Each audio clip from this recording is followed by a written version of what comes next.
ഇതായിരുന്നു നമ്മുടെ അനങ്ങന്മല. പക്ഷെ ഇങ്ങനെയല്ല ഇന്ന് നമ്മളും നമ്മുടെ അനങ്ങന്മലയും.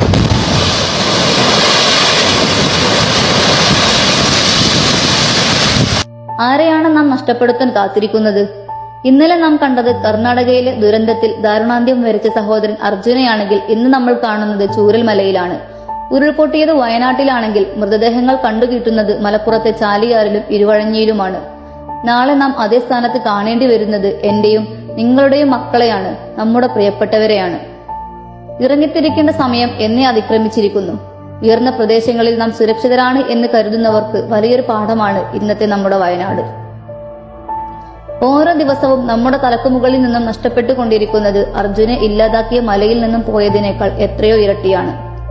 ഓരോ സ്ഫോടനത്തിലും പടിഞ്ഞാറ്റുമുറിയിലെയും ചോലക്കുണ്ടിലെയും വീട്ടുജനാലകൾ കിടിലം കൊള്ളുന്നുവെന്നത് നമ്മൾ ജയിപ്പിച്ചു വിട്ട എത്ര നേതാക്കൾക്കറിയാം.